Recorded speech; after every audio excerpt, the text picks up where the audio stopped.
Hey Scrubs, want to learn how to play some Overwatch? I'm Danalynnex, and I'm going to walk you through how to play Symmetra perfectly.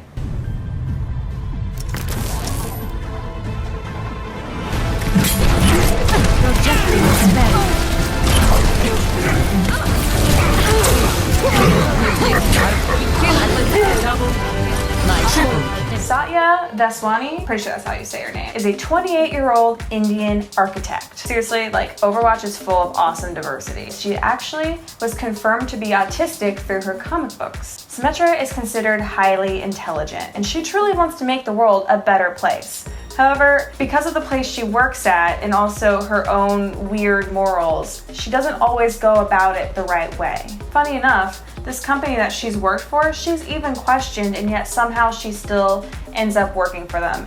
The fun part about this is that same company, another character from Overwatch has been constantly fighting with, and that is Lucio. So, to do right by Symmetra, there are 5 main abilities you should know about. Her Photon Projector, her Photon Orb, her Photon Barrier, Sentry Turrets, and her dual ultimate. It is a barrier or a teleporter. Please note that Symmetra is mostly a defense character. In fact, no, she is the defense character other than maybe Torbjorn. We can go through how to use her in attack, but until I would say you were comfortable or pro status with her, I would stick to just defense. First, her Sentry Turrets. This is probably the hardest thing to learn, and it just comes with the territory of learning how to play Overwatch in general. You need to know the maps. I highly suggest going through either quick play or I would go and play against bots. You need to know where to put your turrets. It's not just about sneaking and hiding them in right where the enemy is going to come out.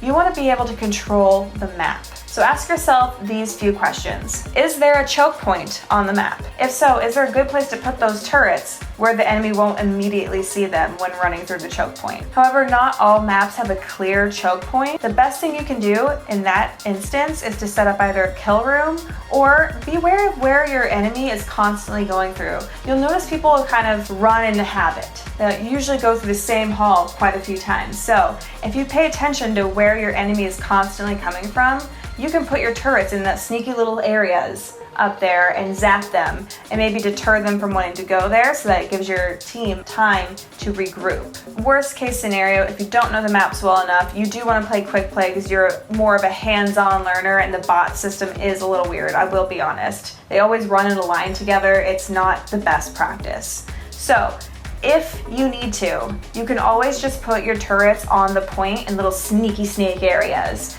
and hope to zap a Tracer or a Reinhardt as they try to charge in or something. That is the easiest way to help your team.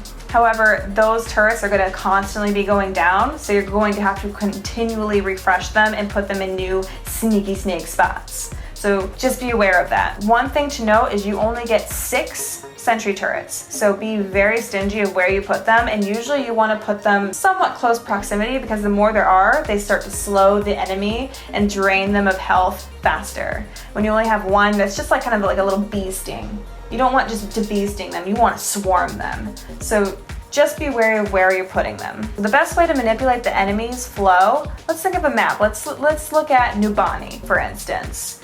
Lots of players like to come from the right of the point up above. So what do? If I were you, I would go and put some turrets up there immediately, and maybe some at the bottom because there's 2 points over there that they can sneak around. I'd put them there just to deter them from constantly going that way. You want them to come through a choke point.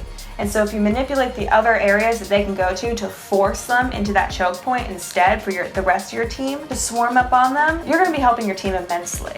Second and third is her Photon Projector and the Orbs. I'm putting these 2 together because they do a similar function. They're just slightly different, and here's why. So the difference between the Photon Projector and the Photon Orbs is pretty simple. The projector is a short distance, so you have to be close to the enemy to kill someone. The Photon Orb, you either have to charge up a little bit and you send it out, and it's more of a long-ranged weapon. You can also send small little spurts of orbs everywhere. So what do you do with the Photon Projector? First of all, you have to be close, but the thing that's tricky about her projector is that you have to continually follow the enemy. So it's not very good on enemies like Tracer, who's super fast and can blink away. It's not good on Genji because he can just zoop away and be gone. And you You also don't really want to be close to someone like Reaper because he does a lot of damage really close. And since Symmetra doesn't have a whole lot of health, it might be best to kind of stay away from him and go for others if you can. The Photon Projector is a damage over time weapon, meaning it has to stay locked on the entire time. So basically what this means is the longer it's on the enemy, the more damage it's going to do. So it's always best to put it on a slow enemy that you know, like,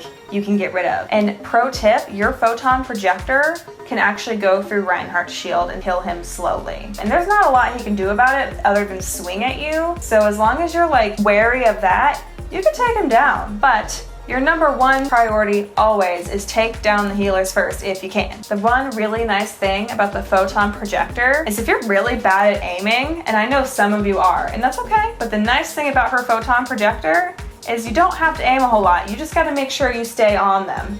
But there's no like real aiming situation you gotta worry about. Now the orb. The orb, as I said, is a long range version for you. It's not going to do the most damage. It's not going to necessarily kill an enemy unless they're already a little bit low as it is. But it is something nice to help also manipulate the field a little bit. For instance, if you know your turrets are on the right and they're kind of coming from the middle, but they can also come from the side a little bit, you can send a few, you can just do this and just send a few orbs that way and annoy the enemy enough because they're slow, so they're going to be able to dodge them, but you might be able to make them move over closer to where your turrets are. It's just about being mindful of where you can manipulate the enemy. They're going to dodge your orbs. Some might take it if they're like a Reinhardt or something, but Other than using the orb to bait towards the turrets of yours, you can also bait people towards, let's say, the Reaper on your team. He needs to be up close too, so think about your teammates, who they are, what their strengths are, and try and see if you can leverage the map that way as well. And one really fun thing that I like to do, even though it really doesn't have much effect at all, but it brings me personal satisfaction, is sending a bunch of orbs up at Pharah. Just because she has to sit there and continually dodge while also trying to make hits because her blaster is also really slow, so she's got to really be like, ah. We'll get into more of her in another episode. But it's just fun to sometimes send those up at her. She might start shooting at you after that because she'll get annoyed, but everyone is annoyed by Pharah. So it's fun to also annoy a Pharah. As perfect as Symmetra might be, she is weak to a few characters. And I mentioned a few as Tracer, Genji, and Reaper, but she's also weak to Soldier, McCree, and Pharah, which is why it's funny to annoy Pharah. And since Symmetra has to get close to do any real damage to her enemies, that brings us to our fourth point, her Photon Barrier. If you find yourself running in or taking on a lot of damage, just pop that baby and then run with it. Just have it right in front of you as like nice sunshades.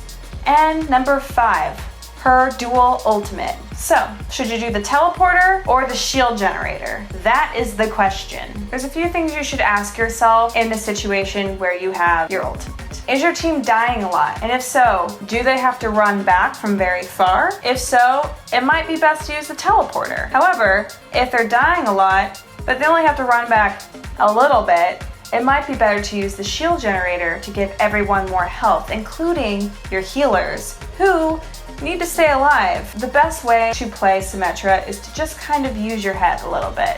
What do you think makes sense for your team? But on the other hand, maybe the shield barrier isn't going to do the job. It only gives them so much health. If you're taking on a lot of damage and you don't have a lot of tanks or anyone to like mitigate that damage a little bit, it might be better to just put the teleporter in because you're gonna want those healers to get back as fast as possible to continue healing. Especially if it's a Mercy who can come in with a clutch ult and then bring back your entire team, including you. So with the shield generator, I guess like the best way to look at it is your team full of squishies and do they need more health? Probably. But is your team full of squishies and also tanks to help with damage? Well, in that case, you maybe just want the teleporter so that way your tanks and your healers can get back. Look at both situations and you have to kind of use your judgment because it changes every game depending on who your teammates pick and how well they play.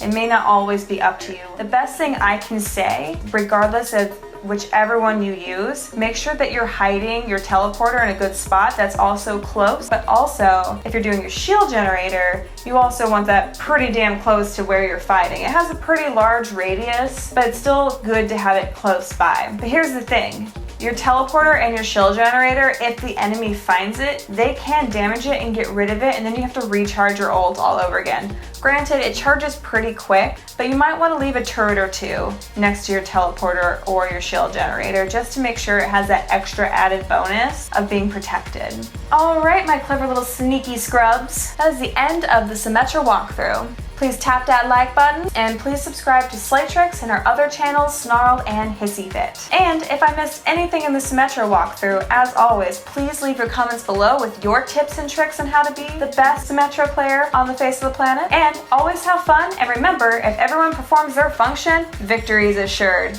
as Symmetra would say. The D out.